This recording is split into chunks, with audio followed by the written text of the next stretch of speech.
वन्दे शम्भुमापतिं सुरगुरुं वन्दे जगत्कारणं वन्दे पन्नगभूषणं मृगधरं वन्दे पशूनां पतिं वन्दे सूर्यशशाङ्कवह्निनयनं वन्दे मुकुन्दप्रियं वन्दे भक्तजनाश्रयं च वरदं वन्दे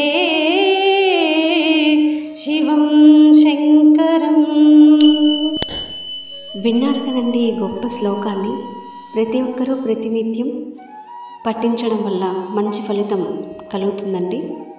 అలాగే ప్రతి ఒక్కరూ ప్రతిరోజు ఏదో ఒక శ్లోకాన్ని పాడడం కానీ వినడం కానీ చేస్తుంటారు. ఎవరైతే శ్లోకాన్ని పఠిస్తున్నారో, స్తోత్రాన్ని పఠిస్తున్నారో వారు గనక ఆ శ్లోకానికి అర్థం తెలుసుకొని పాడితే చాలా మంచి ఫలితాన్ని పొందుతారండి. ఎందుకంటే ఇక్కడ ఎప్పుడైతే మనకి శ్లోకానికి అర్థం తెలుస్తుందో భక్తి భావన అనేది కలుగుతుందండి. అప్పుడు మనకి సంపూర్ణ ఫలితం అనేది దక్కుతుంది. సో ఈరోజు మనము ఏదైతే శ్లోకం ఇక్కడ పాడామో, మీరు విన్నారో, ఆ శ్లోకానికి అర్థం తెలుసుకుందామండి. వందే శంభుమాపతిం సురగురుం వందే జగత్కారణం వందే పన్నగభూషణం మృగధరం వందే పశూనాం పతిం.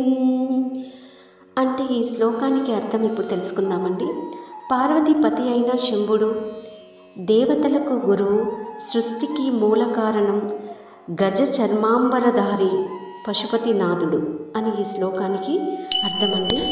వందే సూర్య శశాంకవహ్నినయనం వందే ముకుంద ప్రియం వందే భక్తజనాశ్రయం చ వరదం వందే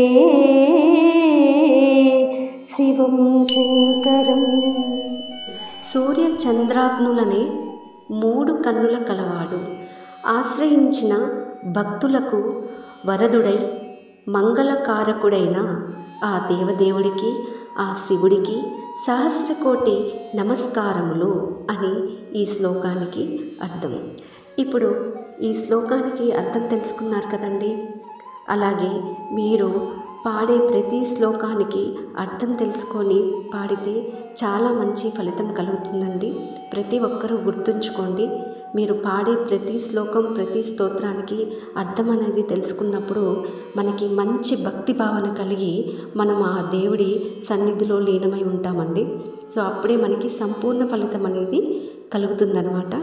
అలాగే మన ఛానల్ని సబ్స్క్రైబ్ చేసుకోండి. మీకు నచ్చితే షేర్ చేయండి, అలాగే లైక్ కూడా చేయండి. ధన్యవాదాలు. సర్వే జన సుఖినో భవంతు.